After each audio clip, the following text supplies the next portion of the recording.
Assalamualaikum warahmatullahi wabarakatuh. Saya Elvira Dwi Rahmawati dengan NIM 050201-20048 dari kelas HKI 5B. Dalam video ini saya akan menjelaskan terkait dengan pengaplikasian kaidah fikih dalam putusan fatwa MUI tentang nikah di bawah tangan. Berikut penjelasannya. Praktik nikah di bawah tangan akhir-akhir ini sangat banyak dilakukan oleh masyarakat, baik masyarakat kalangan tengah, kalangan atas, kalangan bawah. Mereka semua melakukan pernikahan ini, bukan dari kalangan masyarakat saja, tapi juga dari kalangan pemuka agama, para pejabat, maupun para public figure juga melakukan pernikahan di bawah tangan. Jadi, faktor-faktor yang melatar belakangi terjadinya pernikahan di bawah tangan itu terbagi menjadi 3 macam. Yang pertama ada faktor ekonomi, di mana faktor ekonomi ini berasal dari calon pasangan yang dalam keadaan kesulitan ekonominya, sehingga dia tidak ada biaya untuk mencatatkan pernikahannya. Yang kedua ada faktor sosial. Hal ini terjadi karena calon pasangan masih terikat dengan pernikahan sebelumnya, sehingga menjadikan sulit untuk mencatatkan perkawinan. Yang ketiga ada faktor agama, di mana nikah di bawah tangan ini dijadikan untuk menghalalkan suatu hubungan dan dijadikan alasan yang kuat agar mereka dijauhkan dari dosa dan zina. Jika dilihat dari banyaknya masyarakat yang masih melakukan pernikahan di bawah tangan, maka Majelis Ulama Indonesia mengeluarkan putusan fatwa nomor 10 tahun 2008 tentang nikah di bawah tangan. Dalam putusannya, fatwa MUI menggunakan kaidah Dar'ul Mafasid Muqaddam ala Jalbil Masolih, yang mana menolak kerusakan lebih diutamakan daripada memperhitungkan kebaikan. Di mana dalam pernikahan di bawah tangan ini banyak menimbulkan mudorot atau dampak negatif bagi istri dan anak yang dilahirkan. Dampak yang terjadi pada anak yakni yang pertama, apabila anak itu lahir, maka akan sulit untuk mengurus akta kelahiran karena kedua orang tuanya tidak memiliki akta nikah, sehingga anak yang dilahirkan dianggap sebagai anak tidak sah atau dianggap anak luar nikah. Jadi anak tidak ada hubungan dengan ayahnya, anak hanya memiliki hubungan perdata dengan ibunya saja. Kemudian yang kedua, jika terjadi perceraian, anak tersebut tidak akan mendapatkan harta waris, sebab tidak ada bukti otentik yang menyatakan bahwa ia merupakan ahli waris dari orang tuanya. Selain itu, dampak yang diterima oleh istri akibat terjadinya pernikahan di bawah tangan ini adalah istri tidak bisa dianggap sebagai istri yang sah, karena tidak ada pencatatan di pegawai pencatatan nikah saat mereka telah melakukan pernikahannya, yang mengakibatkan mereka tidak memiliki akte nikah. Jadi tidak ada kekuatan hukum di antara keduanya, sehingga apabila si suami meninggalkan istrinya, dia bisa langsung meninggalkannya tanpa adanya proses perceraian.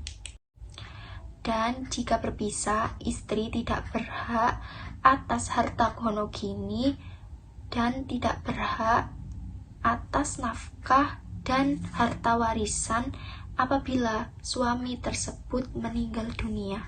Terlihat dari beberapa dampak yang telah disebutkan tadi, maka pihak perempuanlah yang paling dirugikan dalam kasus pernikahan di bawah tangan ini, sebab suami tidak memiliki dampak yang berarti jika melakukan pernikahan di bawah tangan.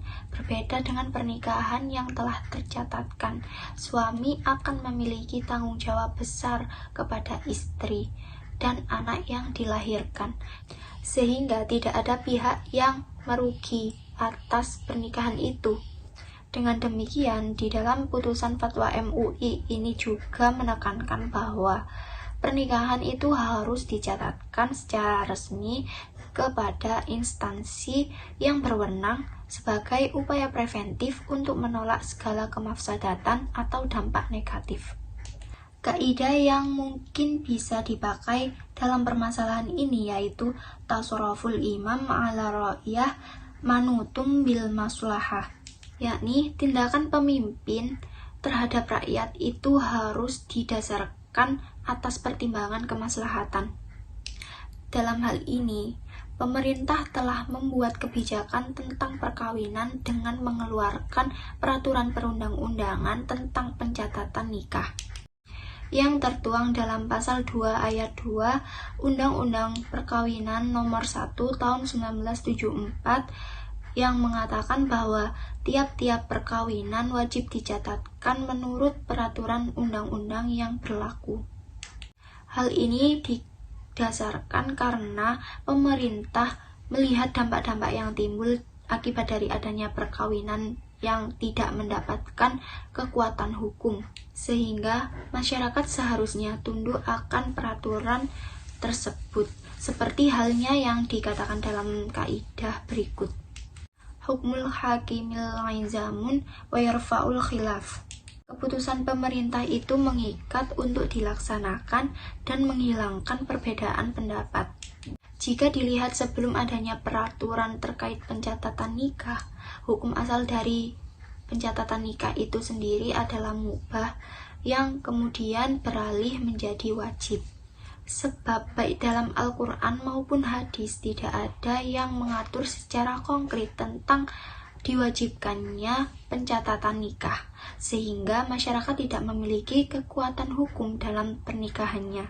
Namun seiring dengan berkembangnya zaman dan berbagai pertimbangan kemaslahatan, pemerintah mengeluarkan peraturan perundang-undangan tentang pencatatan nikah yang mana bertujuan untuk mewujudkan ketertiban dan keadilan dalam suatu perkawinan di masyarakat.